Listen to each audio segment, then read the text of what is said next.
U.S. President Donald Trump has toured a swath of tornado-ravaged Alabama by helicopter and SUV, inspecting the devastation of a rural neighborhood where 23 were killed in tornadoes last weekend. The president was granted a hero's welcome in the corridor of a state that overwhelmingly supported him in 2016.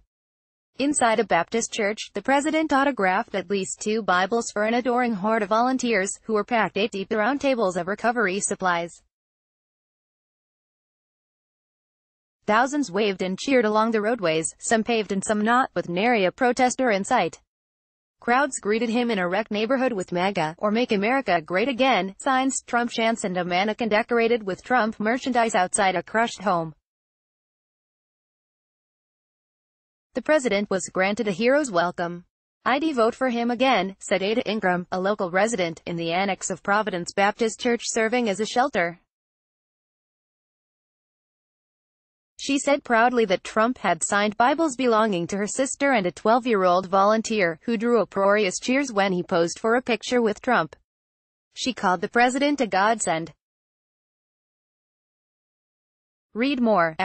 Trump feels sorry for jailed aide. Alabama tornado. Father and husband killed while wife was at work. Alabama tornado. 2 hours in a bathtub as catastrophic tornado, which killed at least 23, swept overhead. He signed his Bible, she exclaimed.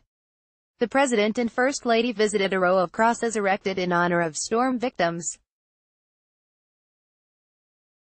Trump's visit to Republican-friendly Alabama came amid political storms back in Washington, D.C., where Trump's fifth communications director, Bill Shine, quit after a turbulent 8-month tenure and where his former campaign chairman, Paul Manafort, was sentenced to nearly 4 years in prison for tax fraud and other crimes.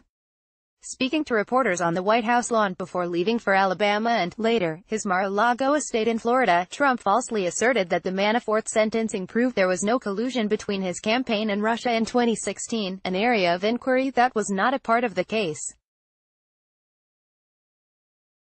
Very honored, Trump said of the case's outcome. U.S. President Donald Trump signs a Bible.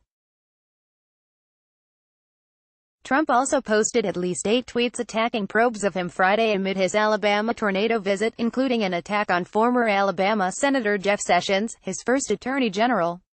Sessions didn't have a clue. He tweeted, "By Friday night, Trump was set to speak to donors inside Mar-a-Lago." The Republican National Committee is holding its spring meeting nearby, and the event gives the President's Club an opportunity to profit. The president toured areas where tornadoes killed 23 people in Lee County, Alabama. Storm recovery has proven uneven in his administration, which undercounted hurricane deaths in Puerto Rico and was widely criticized for a slow response to devastating storms there. He has complained about California and threatened to take away money for their wildfire recovery, angry over how the blazes were handled. Trump vowed on Twitter earlier this week that Alabama would receive A+ treatment, and he was flanked by elected officials and adoring crowds as he landed. "We couldn't get here fast enough," Trump said inside the Baptist church. "I wanted to come the day it happened." President Donald Trump and First Lady Melania Trump walk hand in hand in tornado-ravaged Beauregard, Alabama. After a helicopter tour where he surveyed the state, the president was on the ground for about 2 hours. The 50-car presidential motorcade traversed 2-lane back roads, where some houses appeared unscathed while others were pummeled, down a desolate dirt road to the home of Sheila Creech and Marshall Lynn Grimes, who were both killed. Wearing a presidential windbreaker and joined by First Lady Melania Trump, he stood on a hill overlooking vast expanses of debris, shards of metal, concrete blocks, dented cars and houses whose contents had been vomited out.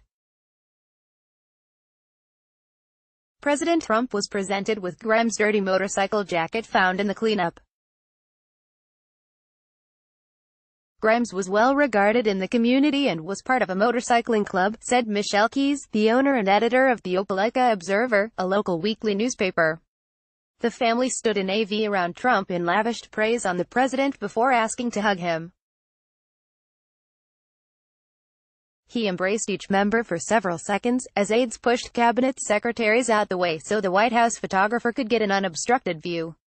Nearby, at the church, the president spoke for 2 minutes before posing for pictures and signing hats, clothes and Bibles. The church has turned into the hub where volunteers collect supplies, such as water bottles and toilet tissue. As Trump lingered backstage, his Twitter account praised Air Force Secretary Heather Wilson, who announced her resignation plans this week. He came out to raucous cheers from the crowd, with hundreds of phones simultaneously thrust in the air, to capture footage of the president. Keyes, the editor of the local paper, said much of the recovery had been led by local businesses and generous residents, but that federal officials had been on the ground helping people, too. Outside, the president visited a row of crosses erected in honor of storm victims, sometimes closing his eyes. The small white crosses were surrounded by colorful stuffed animals and flowers. The First Lady walked in step with him. Keyes said Trump was overwhelmingly liked in the largely Republican area, but that there were some who wished he would stay away. They were nowhere to be seen. There were enough people in town that said if you come out in protests, we are going to block you, Keyes said. The Washington Post.